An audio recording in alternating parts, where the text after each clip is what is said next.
Добрый день, мы из Украины.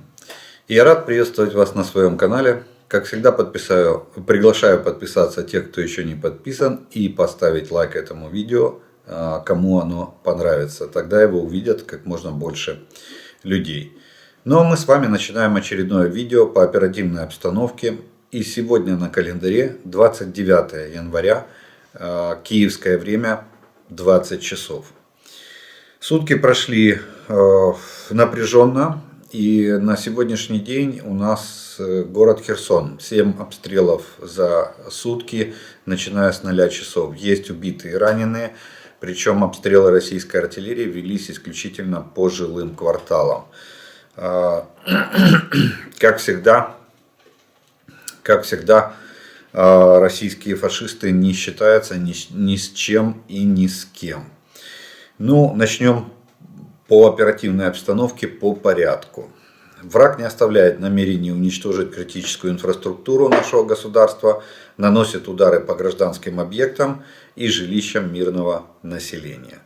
За прошедшие сутки российские оккупанты нанесли 1 ракетный удар, 32 авиационных удара и совершили более 65 огневых ударов реактивными системами залпового огня. В частности, по гражданской инфраструктуре Донецкой и Херсонской областей.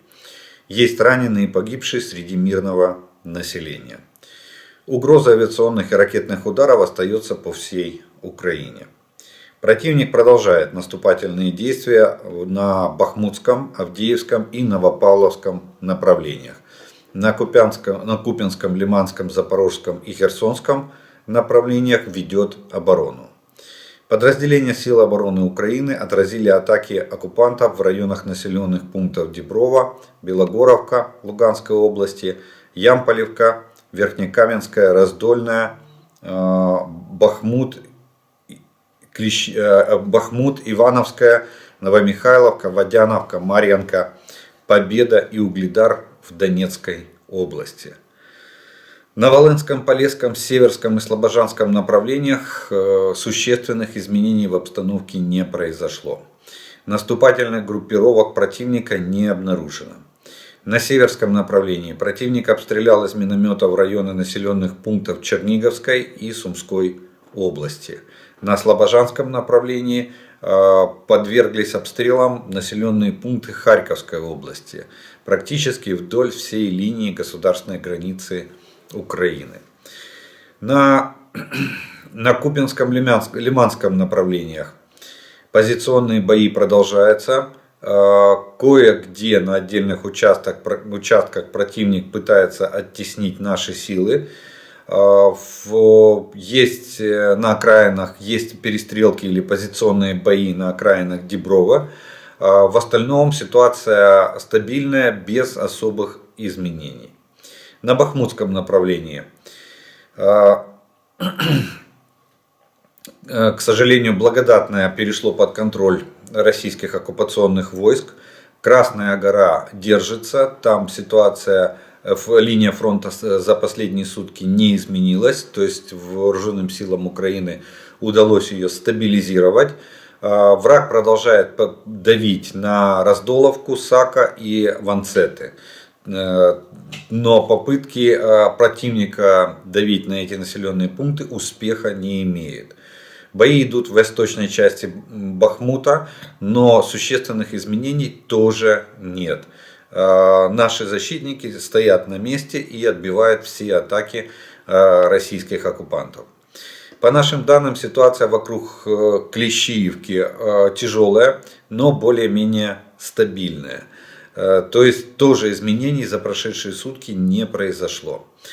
Оккупанты давят с определенными успехами, но прорыв к трассе не зафиксирован. То есть вот эти 4 километра, которые остались, ну это согласно карты Deep State, до трассы, основной трассы снабжения Бахмута, наши войска остановили продвижение российских войск, и на этом ситуация за прошедшие сутки не изменилась.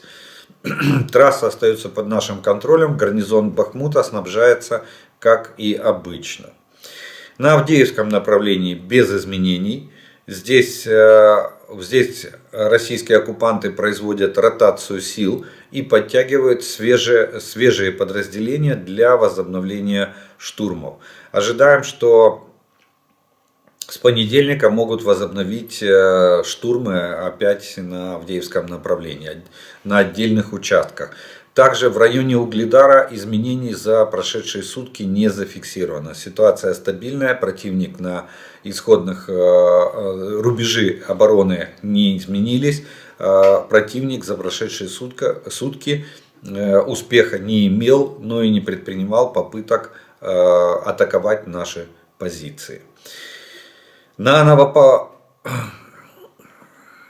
запорожском направлении здесь идут позиционные бои, никто никуда не наступал. Ситуация на линии фронта стабильная, контролируемая. Идет обмен огневыми ударами, в основном артиллерии. И было обстреляно 19 населенных пунктов на запорожском направлении российской артиллерии. На Херсонском направлении под обстрелы реактивных систем залпового огня, ствольной артиллерии и минометов попали ряд населенных пунктов вдоль всего правого берега реки Днепр. Ну и, как я уже сказал, за сутки 7-й обстрел российская артиллерия провела в городе Херсоне, по жилым кварталам этого города. К сожалению, есть убитые и раненые. Число уточняется.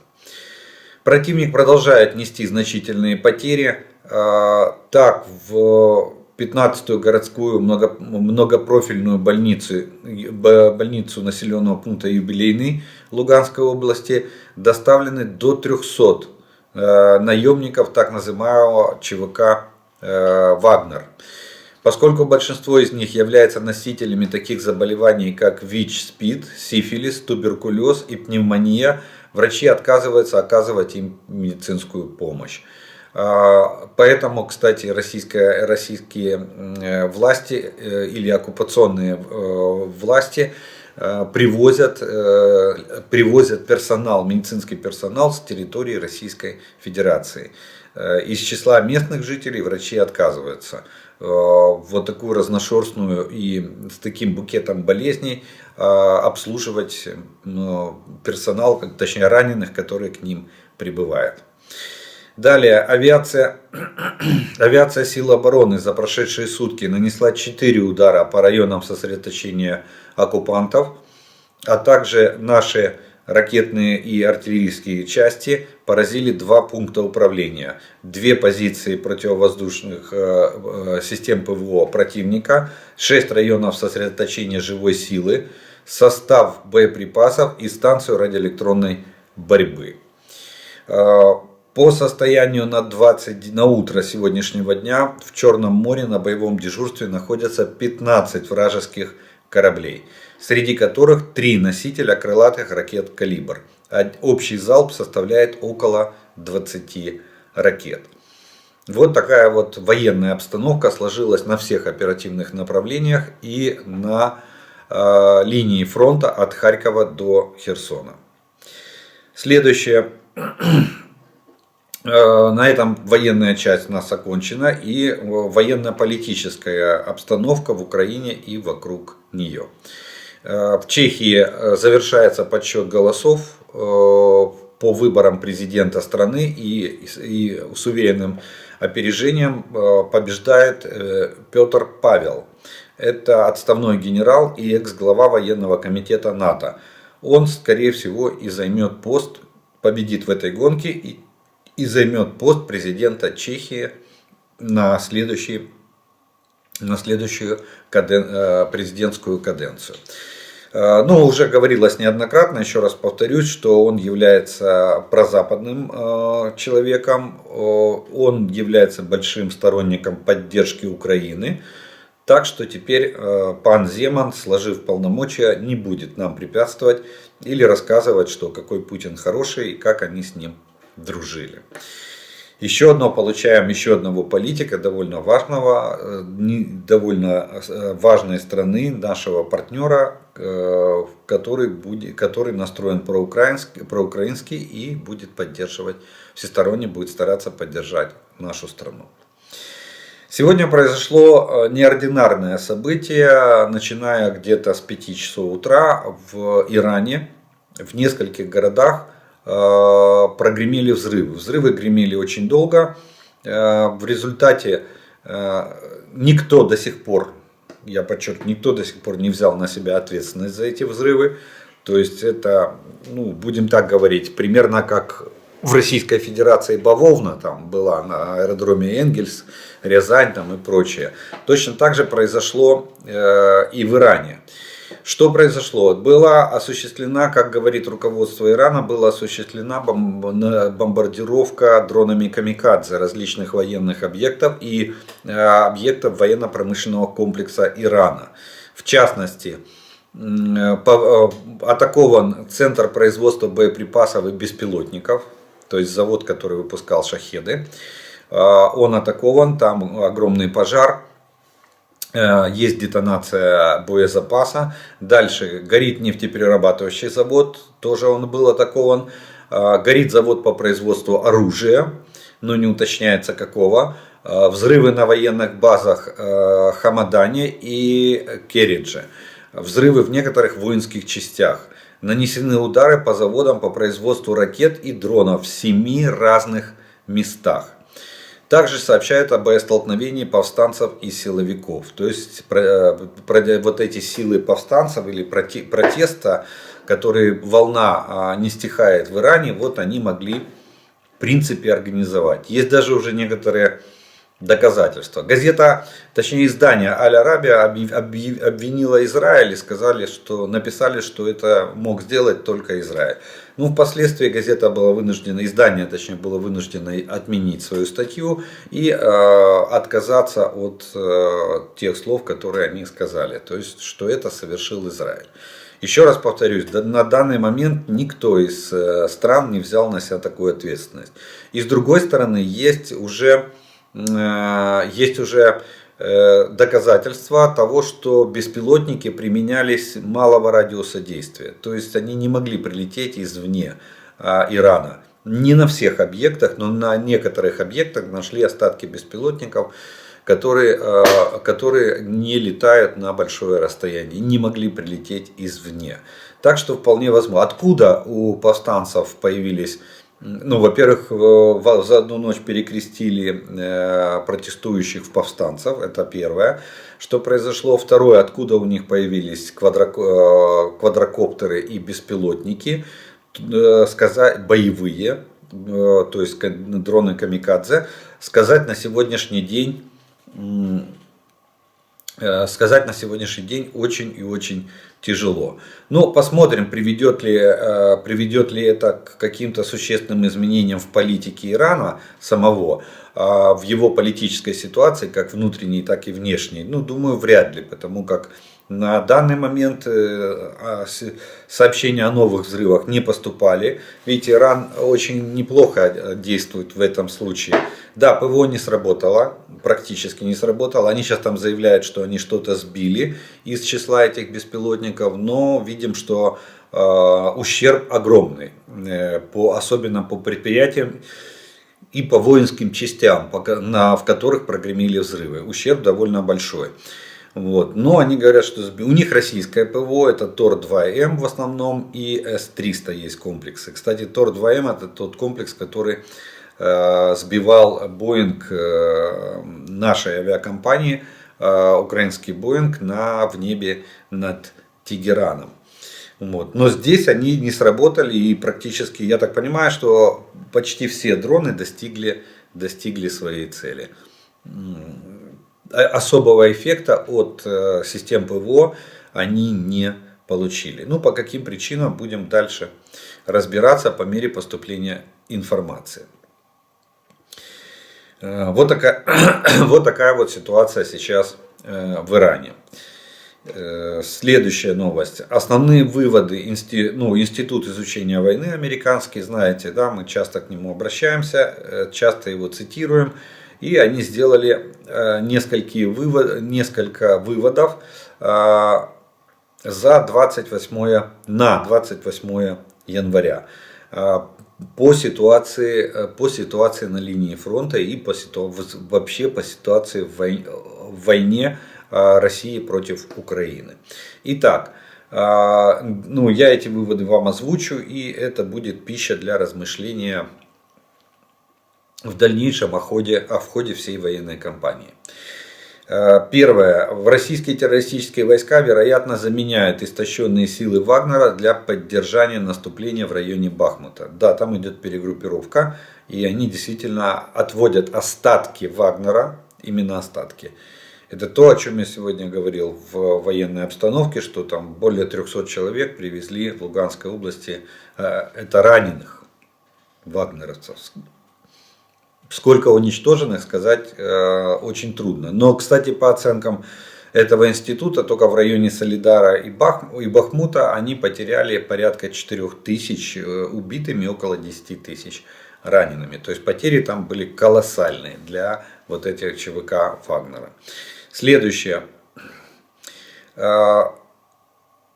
Оккупанты пытаются помешать Украине вернуть инициативу, возможно, накануне запланированного решающего наступления на Донбассе российских оккупационных войск. Ну, то, что вот мы готовимся. И они таким образом, атакуя нас, пытаются перехватить инициативу. Также институт приходит к выводу, что оккупантам, вероятно, не хватает боевой мощи, необходимой для проведения более одной крупной наступательной операции с целью закрепления украинских сил в западной части Донецкой и восточной части Запорожской областей.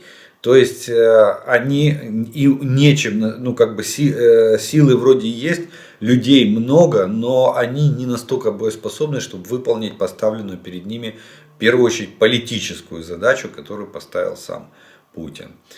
Российское террористическое руководство может снова планировать наступательную операцию, исходя из ошибочных предложений о возможностях российской армии. Но это то, что мы говорим, что Кремль оторван от реальной действительности, и скорее всего российские генералы не полностью докладывают обстановку высшему политическому руководству Российской Федерации. Уменьшение российских военных сил Вагнера вокруг Бахмута, вероятно, уменьшает влияние и самого Евгения Пригожина, то есть повара Путина, который является куратором этой частной военной кампании. Ну, это мы с вами разбирали и как бы прекрасно это знаем. Также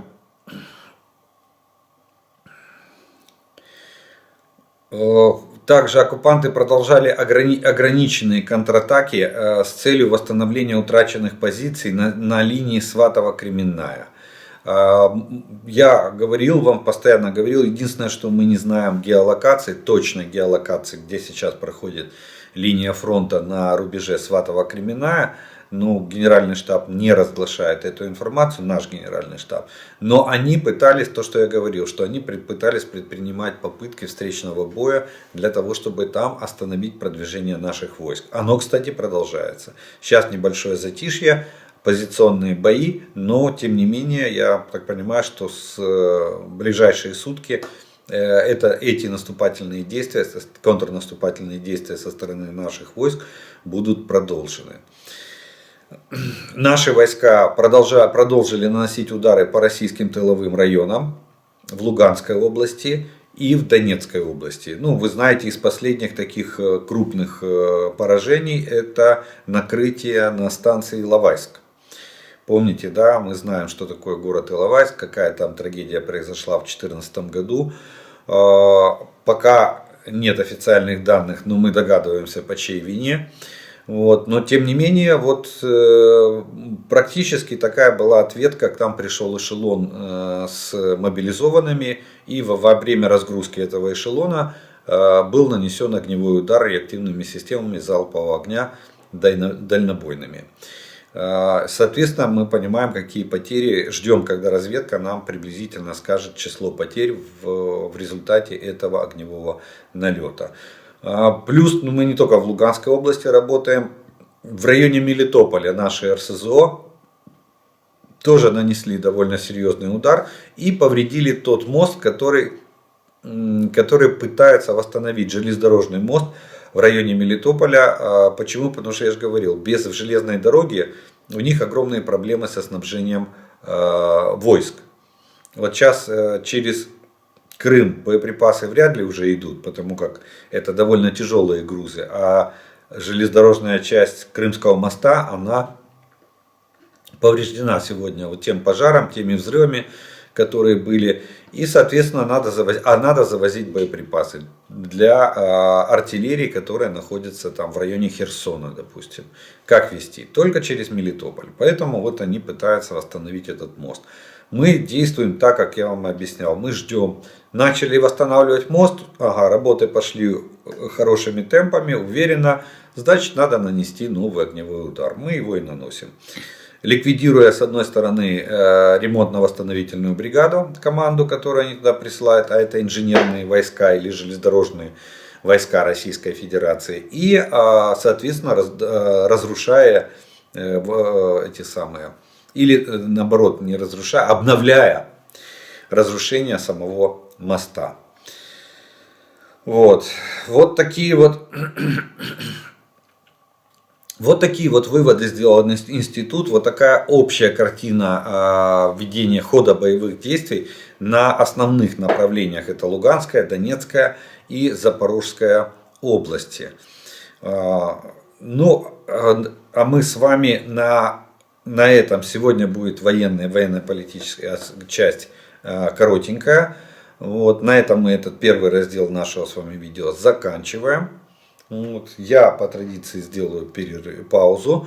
Вы можете за это время подписаться на мой канал, поставить лайк, если вам это видео нравится, чтобы его могли увидеть как можно больше людей. И через некоторое время мы с вами продолжим.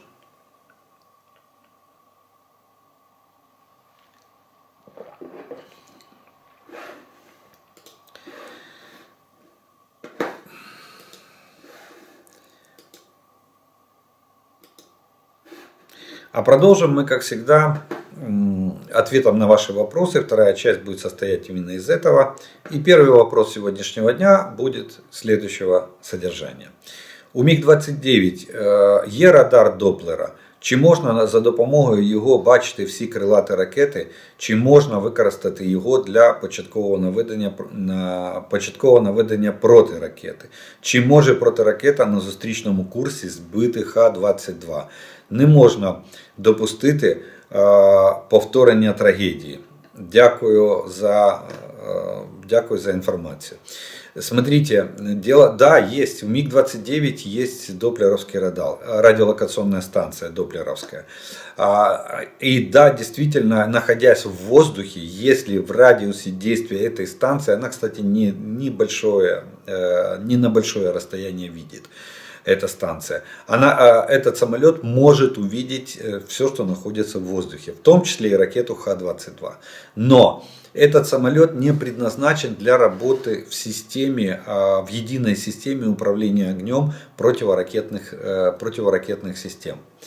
И его надо туда интегрировать. Для этого необходимо соответствующее оборудование и программное обеспечение. Плюс модернизация самого самолета, его бортовой авионики, для того, чтобы она работала в комплексе. Это раз. Второе. Самолет должен постоянно баражировать в воздухе и контролировать, он может контролировать какой-то небольшой район. На встречном курсе сбить Х-22 можно, и на перехвате можно его сбить, на догонном курсе можно сбить противоракетой. Но опять же вопрос засечки. При малой дальности действия доплеровского радара МиГ-29 времени на сбитие этой ракеты у вас не будет от слова совсем. Поэтому это бесполезно. Для этого, кстати, для того, чтобы работать в спарринге, для этого существуют самолеты, истребители-перехватчики, вот типа как МиГ-31, Советский Союз его создавал. Кстати, F-16 может работать в спарринге с комплексом Patriot. И может действительно, и комплекс может наводить истребители на ракету. И ракета, и самолеты могут передавать данные о курсе движения ракеты и ее параметрах для того, чтобы их могла сбить, их могла сбить противоракетная система.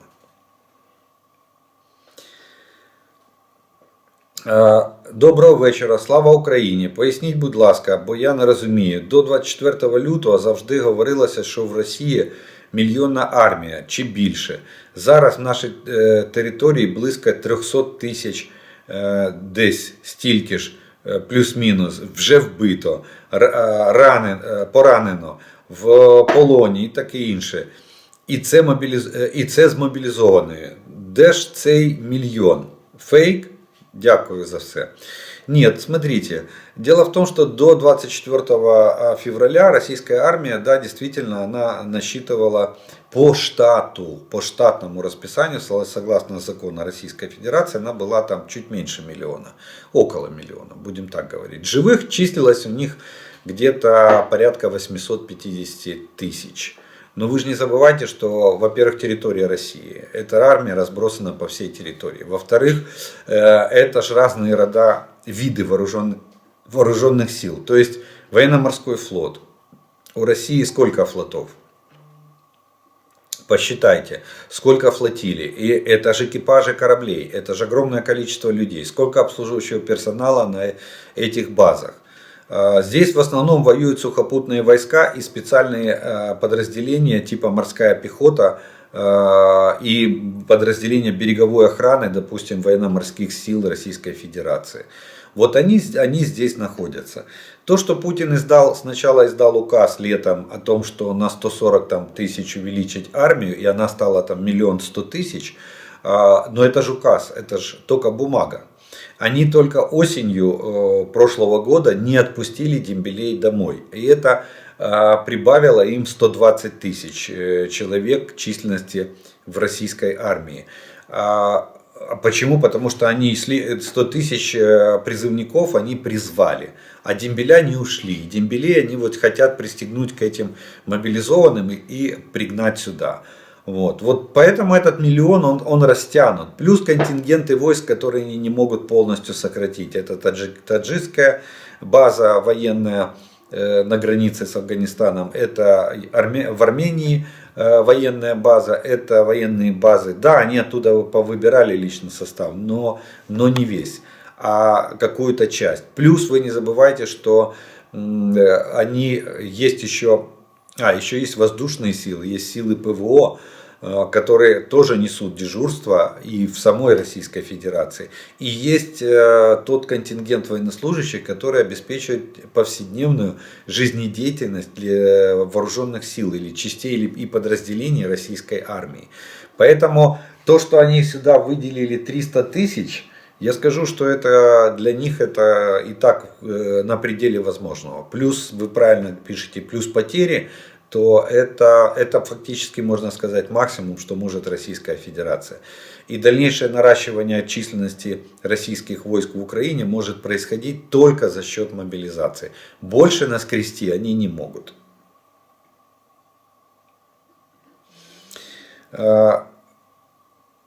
Расскажите, какие средства есть у орков для борьбы с танками. Насколько сложно будет сберечь технику от союзников. Ну, в принципе, у них, я скажу так, что у них достаточно противотанковых ракетных комплексов. Достаточно. Причем есть как самоходные типа Хризантема, ну это бывший Штурм-С, ее модернизация, так и переносных комплексов типа Корнет, типа этот самый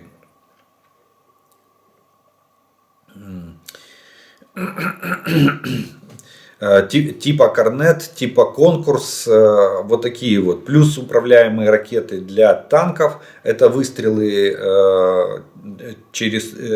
которыми танки стреляют через ствол. В принципе есть у них перечень, но тут надо отметить следующее. И они, да, действительно, они практически все свои, ну, кроме танковых выстрелов типа 9М111, вот эти выстрелы, точнее 9М119, извините, вот они все остальные системы свои довели практически до дальности пуска 5000 метров, где-то плюс-минус там 4-5 тысяч метров. То есть сделали их более дальнобойными. То есть 2,5 километра у них практически уже, даже, по-моему, Фагот не стреляет на такую дальность. Но это переносной комплекс. Но дело в том, что и они заявляют, что бронепробиваемость там достигает некоторых там, ну, буквально, вот, допустим, комплекс Корнет, они там дают 1400 миллиметров. Это без учета активной динамической защиты на танке. Вот. И то, что у них головные части кумулятивные, да, они есть тандемные, но они кумулятивные. Вот. И самое главное, это управляемость этими снарядами. Управляемости в Российской Федерации на сегодняшний день нет ни одного ПТУРа третьего поколения. То есть ни один ПТУР, ни один комплекс Российской Федерации не работает по принципу «пустил и забыл», как делает Джевелин. Ни один комплекс не делает горку и не бьет в верхнюю полусферу. Все они бьют в лоб по настильной траектории. И все они управляемые. То есть они полуавтоматические. Это второе поколение. Надо держать перекрестие прибора наведения на прицеле. Тогда ракета попадет в ту точку, куда смотрит прицел. Что очень сильно осложняет их применение, особенно в ходе интенсивных боевых действий. Вот такая вот как бы арифметика с этими комплексами. И с одной стороны они вроде бы как есть, причем даже иногда российские оккупанты используют ПТРК, особенно переносные, типа Фагота и Конкурса, они используют даже против нашей пехоты. Ну, он предназначен для борьбы, допустим, с бронированными целями противника, а также дотами и дзотами, то есть долговременными огневыми точками и деревянно-земляными огневыми точками. Там, где располагаются, как правило, либо безоткатные орудия, типа станковый СПГ, там, станковый противотанковый гранатомет, либо это пулеметные гнезда, либо что-то еще. Так вот, они даже, россияне, применяют эти комплексы даже против нашей пехоты, потому что заряды как были, так и остались еще, они кумулятивно-осколочные. То есть при попадании в броню он срабатывает как кумулятивный заряд, а при попадании или в броню, или в препятствие, а при попадании там в грунт он срабатывает как осколочный заряд. То есть когда они стреляют, допустим, по нашим позициям. Есть такое. Вот. Поэтому я думаю, что западные танки тем и отличаются от советских образцов или от того, что есть у Российской Федерации, что они более приспособлены к ведению боевых действий в условиях применения противотанковых ракетных комплексов. Особенно таких комплексов, как в Российской Федерации. Они же для этого и разрабатывались. И у них живучесть намного выше, чем у российских танков. Поэтому шансы их сберечь, или во всяком случае шансы продлить им боевую жизнь на поле боя, у нас очень и очень высокие. Так что есть чем бороться и есть что противопоставить этим комплексам. Плюс вы же не забывайте, что западная техника еще имеет такую особенность, как способность отводить от себя управляемые снаряды и защищать себя. Ну, допустим, российские комплексы, которые управляются по лазерному лучу, дымовая завеса спасает от этого снаряда. Все, оператор не видит цели и он не знает, куда наводить ракету. Ракета может уйти мимо. И в этом случае просто сработает самоликвидатор на этой ракете.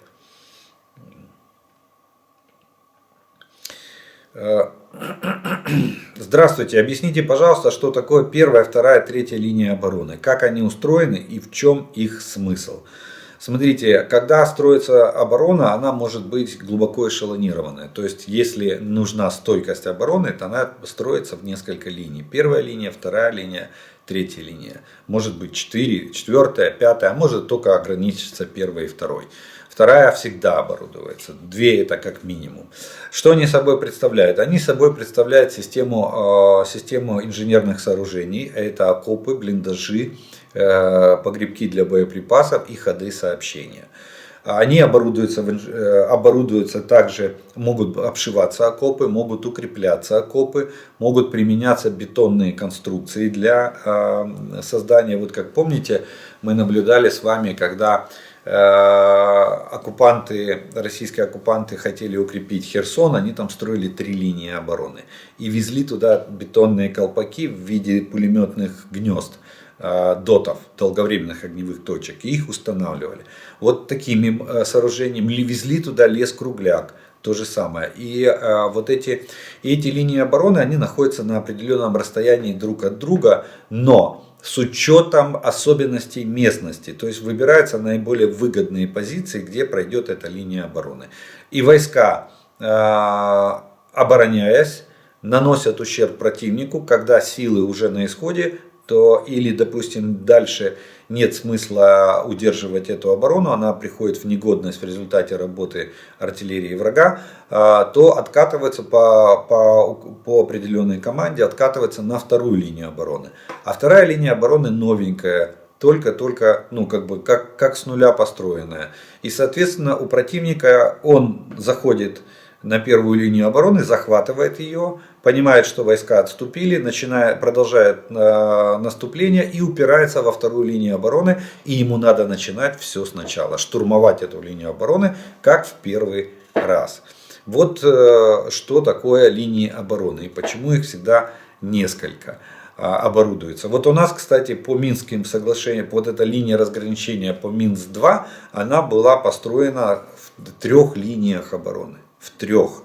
И мы могли, у нас располагалось за 3 линией обороны, у нас располагались тылы, а основные войска находились на 1 линии обороны и удерживали ее в течение всех 8 лет, пока Россия не предприняла такое массированное вторжение. Кстати, есть места, если вы посмотрите внимательно на ту же самую карту Deep State, есть места, где до сих пор наши войска находятся на 1 линии обороны, которая была оборудована еще с 2015 года. В 2015 году мы подписали позорный Минск-2. Так что вот что такое. Это система инженерных сооружений, которая позволяет войскам вести оборонительные бои. Позиции, окопы, блиндажи, погребки для боеприпасов и ходы сообщения.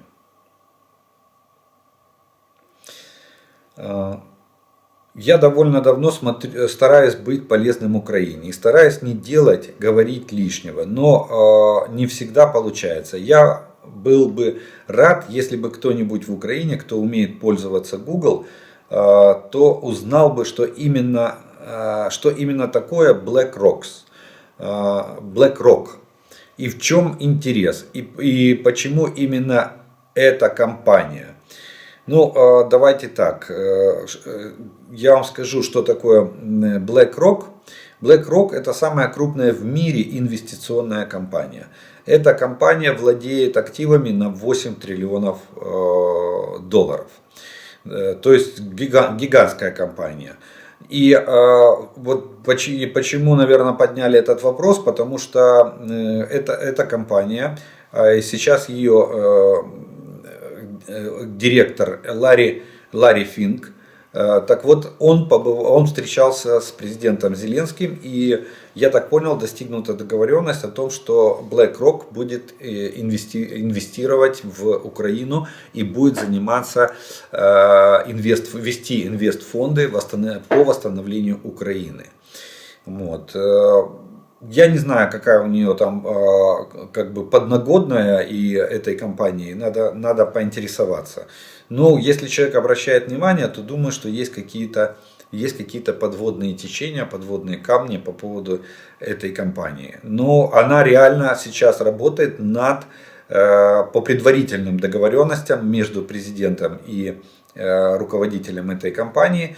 На протяжении нескольких месяцев эта компания работает над проектом структурирования фондов восстановления Украины. То есть фактически, я так понимаю, ей будет отдан контроль над всеми инвестициями который будет идти в нашу страну через инвестиционные фонды, если они занимаются вопросами структурирования фондов.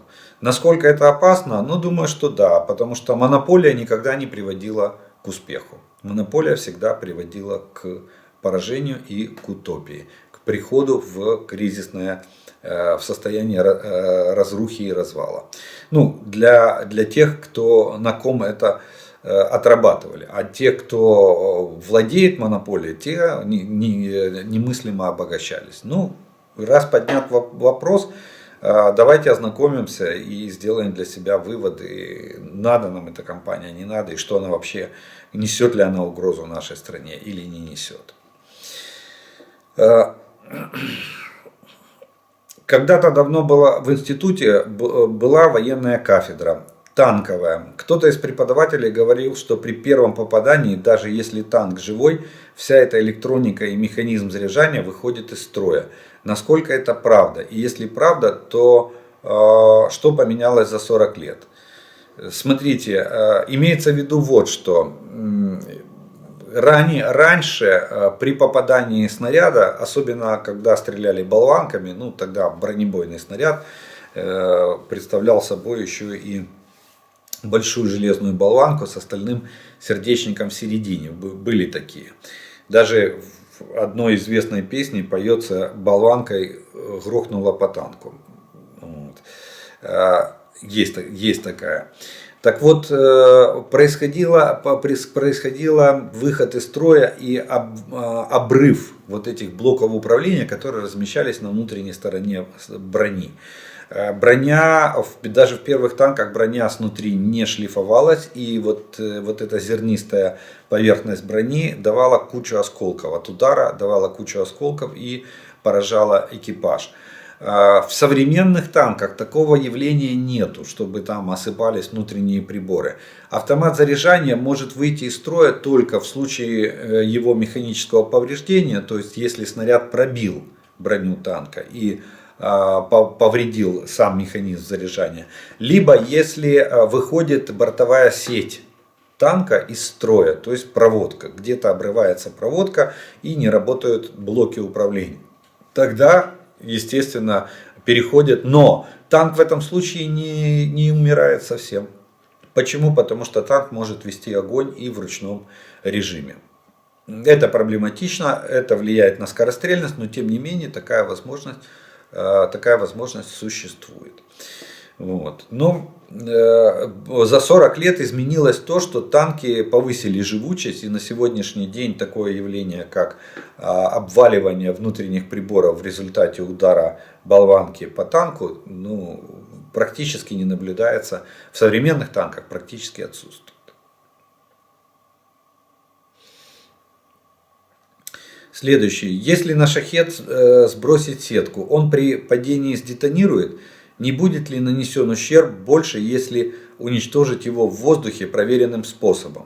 Вот, кстати, уничтожение шахеда в воздухе больше приводит к детонации, потому что если попадает в головную часть, она может сдетонировать. Если на него набросить сетку на маршруте его движения, то детонация не произойдет. Почему? Потому что взрыватель взводится на последнем участке траектории. Кстати, шахед разгоняется и пикирует на свою цель. А пикируя, он набирает максимальную скорость и взводит механизм подрыва своей головной части или своего боевого заряда. Поэтому, да, вероятность такая существует, что он при падении может сдетонировать, но она очень низкая. И, как правило, такой дрон, даже мы, когда сбиваем из стрелкового вооружения, если повреждает двигатель, то он падает, но не взрывается. И потом мы с вами в социальных сетях наблюдаем фотографии этих дронов, которые, да, повреждены, да, они разбились о землю, но при этом они не сдетонировали.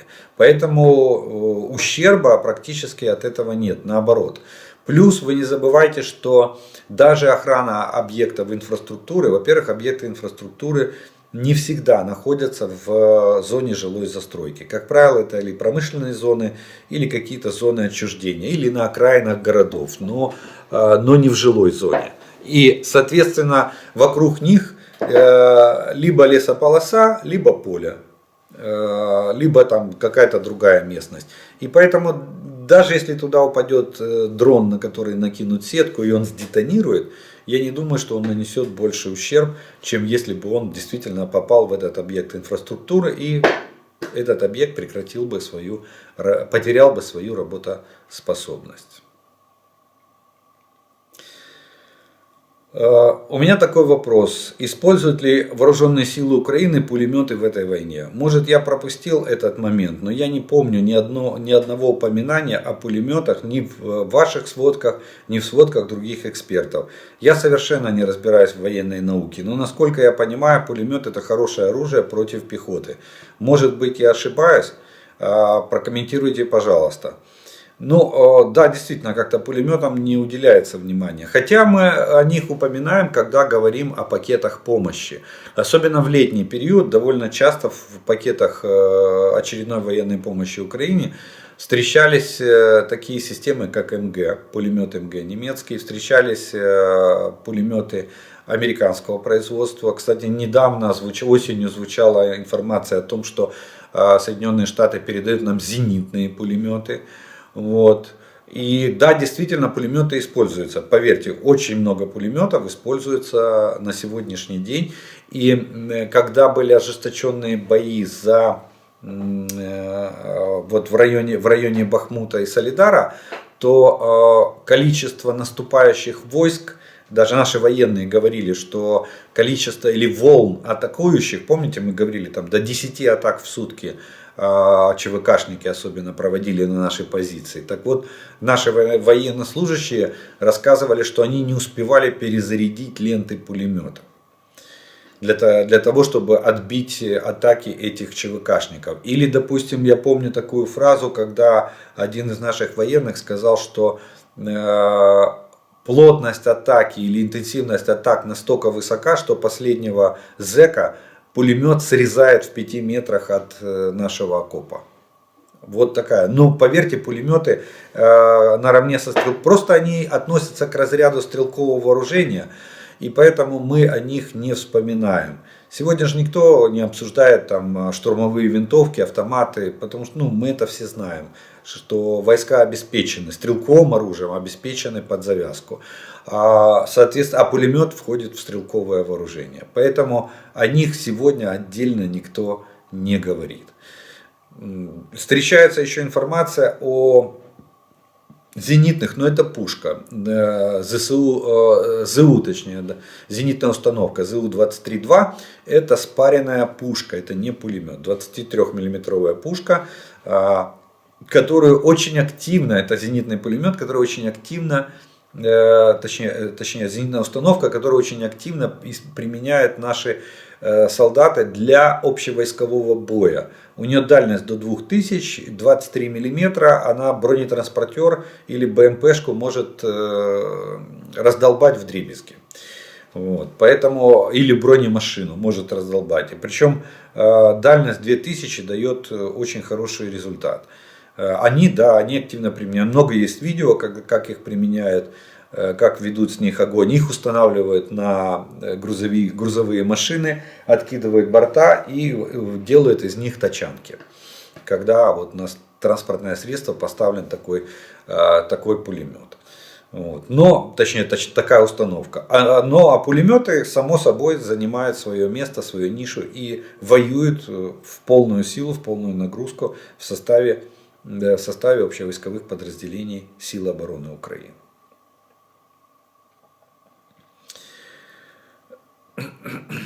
В останній час дуже багато розмов про наступний Рамштайн, авіаційний та ракетний. Багато уваги приділяється можливому отримуванню літаків F-16. Чи могли би ви розповісти, що вони можуть на полі бою? Чого можна від них очікувати? Дуже вдячний. Смотрите, дело в том, что это, будем так говорить, это истребитель, он имеет возможность, даже так, это многофункциональный самолет.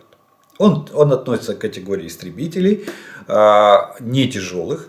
И он многофункциональный. Он может выполнять задачи как по поражению противника на земле, то есть он может нести боевую нагрузку, причем эта боевая нагрузка довольно большая, там порядка 7 тонн. Вот. И боевая нагрузка может быть класса воздух-земля, то есть это ракеты для ведения огня по наземным целям. И в качестве бомбардировщика он может использоваться. Это тоже он может вести еще ракетную нагрузку, бомбовую нагрузку. А также может нести нагрузку вооружения класса воздух-воздух и вести борьбу с воздушными целями, как с ракетами, так и с авиацией противника. То есть он многофункциональный, многоцелевой самолет, который может применяться как по наземным целям, так и по воздушным целям. У него еще он имеет возможность работать, у него более защищенная бортовая схема, он может работать в условиях применения ПВО, особенно российского ПВО, и в условиях, он для них малозаметный считается, и в условиях постановки радиоэлектронных помех, тоже в основном российскими, зарубежными радиоэлектронными средствами. Вот в чем особенность F-16, в чем его преимущество. Плюс он довольно маневренный, довольно легкая машина, что дает ему возможность быть в воздухе неуязвимым от тех же систем ПВО противника.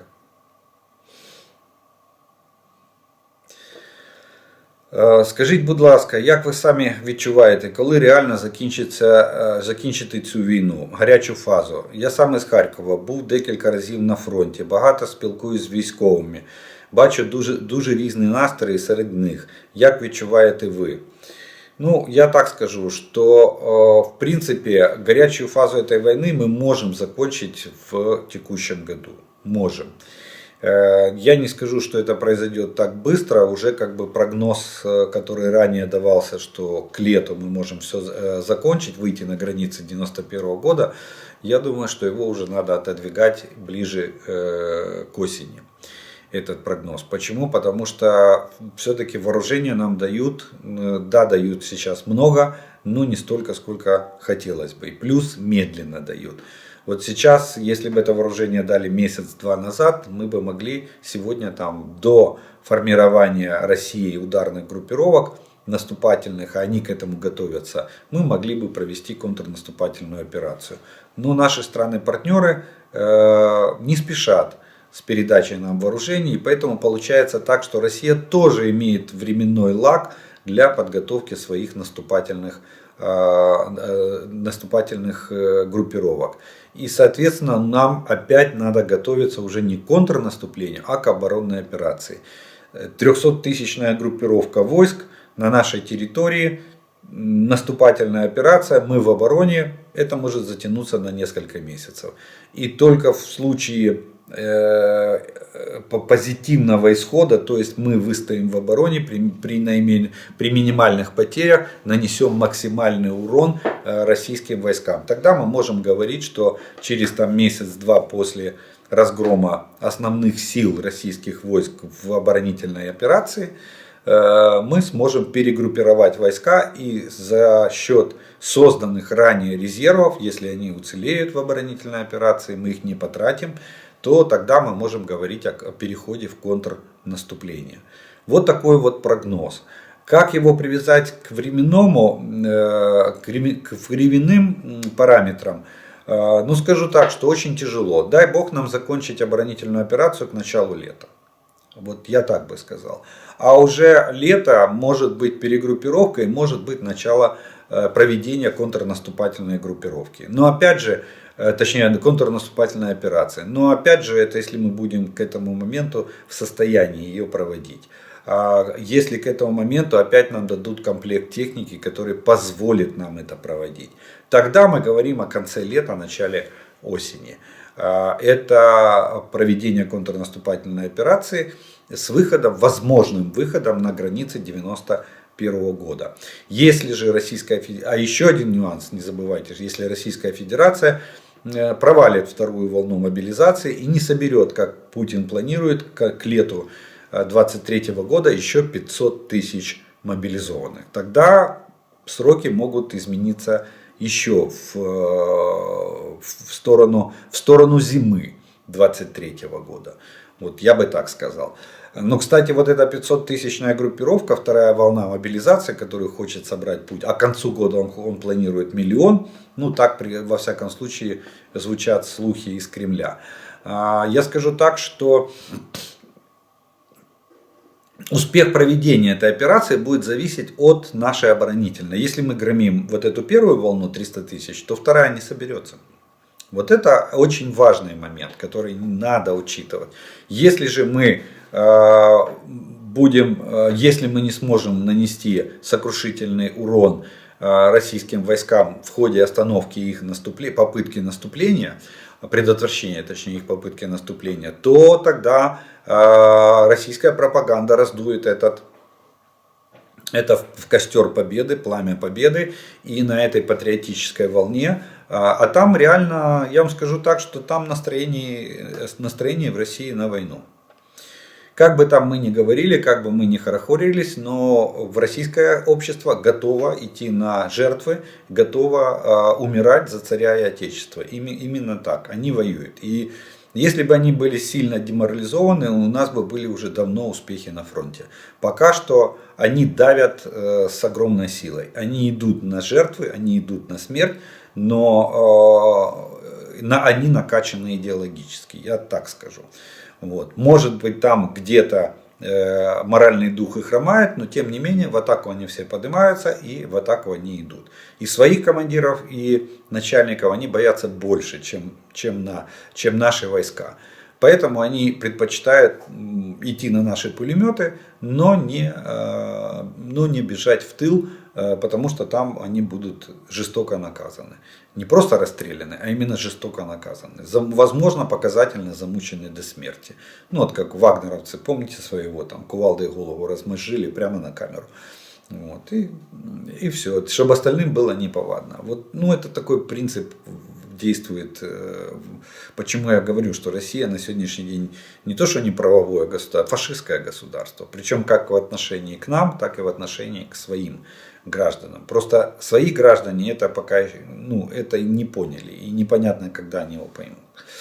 Вот. Поэтому вот такой вот мой прогноз, что дай бог нам, наверное, летом как-то постараться закончить, к концу лета, наверное, постараться закончить активную фазу этой войны. Кстати, и наши оракулы, которые вот говорили основные прогнозы, тоже как-то так попритихли, и последний месяц я уже не наблюдаю таких бравурных заявлений, что к лету мы там на границах 91 года и все остальное. И об этом можно было говорить осенью, если бы нам к Новому году дали то вооружение, которое нам сегодня дадут только к началу весны. Вот, понимаете, да? Вот прямая зависимость. Смотрите, как будет поступать вооружение, так и будет двигаться фронт. Подскажите, пожалуйста, а нам реально нужны будут танки в августе и самолеты в декабре? Мне кажется, тогда уже никому ничего нужно не будет. Нет, почему? Вот я только что это объяснил в предыдущем вопросе, я ответил на ваш вопрос. В том плане, что если затянется оборонительная операция, и Россия будет давить изо всех сил, то как раз к августу нам еще будут нужны танки, и к декабрю авиация это уже будет вообще действительно никому не нужна. Но танки нам будут нужны и летом, и осенью, и зимой текущего года. Если мы не приложим максимум усилий и не добьемся максимального позитивного результата в плане разгрома российских войск в оборонительной операции, в весенней оборонительной операции, к которой мы сейчас готовимся. Вот у нас, кстати, ошибка, я всегда говорю об этом, стараясь помочь не создавать, снять эту розовые очки и пелену с глаз, потому что все уже готовятся, все считают танки, западные, отечественные, все считают боеприпасы, и все говорят, все, контрнаступление, завтра наступаем, только танки приходят, идем вперед. Нет, люди, остановитесь, как говорил один наш бывший политик. Остановитесь, нам надо будет провести оборонительную операцию. И вот эта вся техника и вооружение, она в первую очередь пойдет на оборонительную операцию. И от успеха оборонительной операции будет зависеть, когда мы перейдем в контрнаступление. И сроки. Вот. Так что, может быть, не равен час, нам танки в августе тоже пригодятся. И даже очень-очень сильно. Скажите, пожалуйста, что касается Словакии, я не слышал, чтобы она участвовала в помощи Украине. Проясните ситуацию. Вы очень невнимательно следите за новостями. Словакия нам дает артиллерию, я напомню, гаубицы Зюзана. Помните? Это словацкие. Зюзана 1, Зюзана 2, Зюзана и Зюзана 2.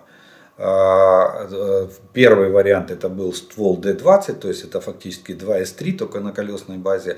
А вторая это уже ствол 155 миллиметровый, натовский ствол. Вот. Так что они дают нам боеприпасы к этим гаубицам.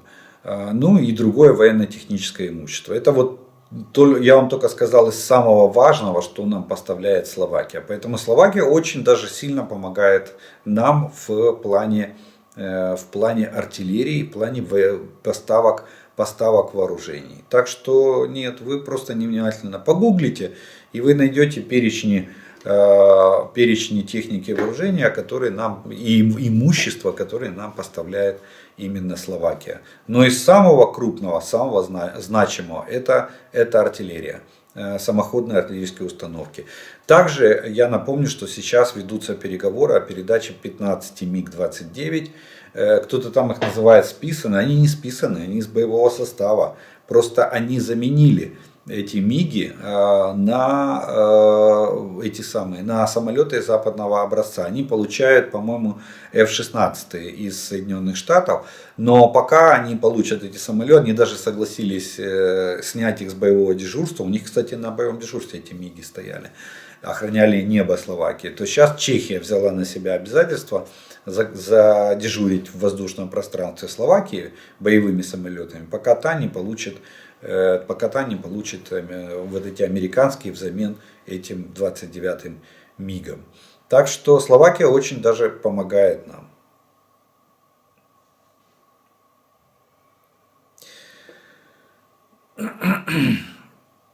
Вот тоже такой интересный вопрос. Есть ли современные танки, которые полностью автоматически управляются дистанционно, без экипажа? Так называемые беспилотные танки. Я скажу так, что это в принципе, наверное, завтрашний день уже танковых войск. Почему? Потому что сегодня они есть, но они пока что в опытных экземплярах и в опытных образцах. На многие страны, такие как Соединенные Штаты, такие как Япония, такие как Израиль, ведут разработки, ведут испытания беспилотных танков или боевых беспилотных платформ.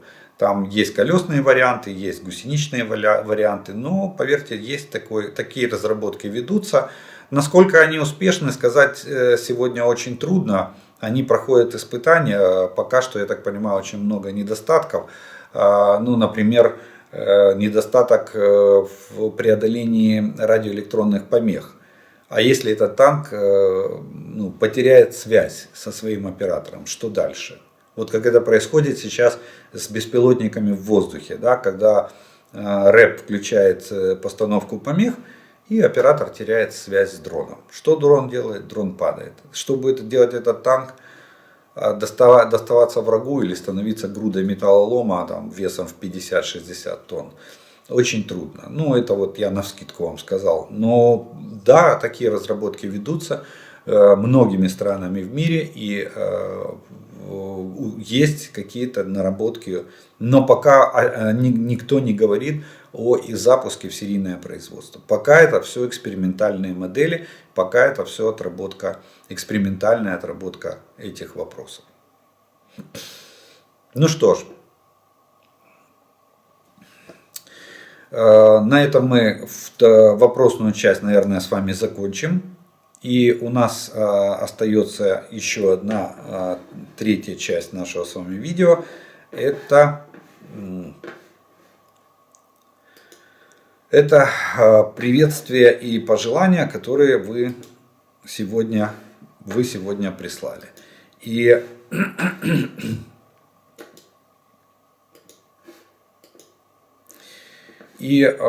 сегодня прозвучат следующие комментарии, приветствия и поздравления. Итак, похоже, что те, кто будет переписывать через 100 лет историю, назовут эту войну специальная бессмысленная война за яхты, дворцы и миллиарды. Путин президент мира, кричал Ваня из очкового сортира. Крокуємо до перемоги, віримо в Збройні Сили України, хай живе вільна Украина. Ну, со стороны Российской Федерации вы абсолютно правы. Вы абсолютно правы. Они так и будут. Умри за царя и отечества. Не умри от водки в канаве, не сдохни от водки в канаве алкоголиком, а иди умирай на поле боя за царя и отечества. А Америка якобы придет, если ты не пойдешь умирать, Америка придет и заберет, что заберет? Сортир на улице? Или заберет ресурсы нашей страны? А ты видел эти ресурсы? Ты рядовой россиянин, который сидит в деревянной избе без газа, только со светом. Вода в колодце, газового отопления нету и цивилизации вокруг нет. Вот о чем речь. Ты видел эти богатства, ту нефть, тот газ, за который там Путин зарабатывает миллиарды и ложит себе в карман. И у него потом такие, как Ралдугин, там, виолончелист, миллиардер, как Пригожин, который тоже является одним из, во всяком случае, по слухам, является кошельком Путина. Те дворцы, которые в Геленджике построены с золотыми унитазами и ёршиками для унитаза. Вот. Ну, если еще золотой унитаз как-то раньше фигурировал в роскоши богачей, да, то ёршики золотые, тут Путин, наверное, стал чемпионом. Потому что про золотые ёршики еще, наверное, никто не додумался. Или, допустим, проводить в стране, в которой самое большое количество процент населения живет за чертой бедности, проводить самую дорогую в мире Олимпиаду, в субтропиках проводить зимнюю Олимпиаду. Ну, хорошо, хоть не на экваторе. Вложить такие деньги, и где теперь, что там с этими олимпийскими объектами. А еще и потом так опозориться с Мельдонием, с этим допинговым скандалом. Поэтому, да, здесь я с вами согласен, что историки, наверное, назовут, российские историки назовут эту войну для России войной за дворцы олигархов и за их отдых на яхтах. Вітаю, шановні, вітання зі штату Вашингтон, Гіг-Харбор. Більшість американців з Україною. Молимось та працюємо на перемогу. Ось таке поздоровлення. Ну что ж, сегодня и эта часть нашего видео будет коротенькая. Информации в выходной день очень мало, поэтому не буду и отнимать много вашего времени. Огромное вам спасибо за ваше внимание, что вы досмотрели до этого момента. Кто не подписан на мой канал, приглашаю подписаться. Кому понравилось видео, поставьте лайк, тогда его смогут увидеть как можно больше людей. Отдельная благодарность спонсорам и тем, кто поддерживает канал. Благодаря вашей помощи и поддержке у меня есть возможность записывать эти видео. Ну а мы с вами продолжаем верить Збройним силам України. Перемога за нами. Слава Україні!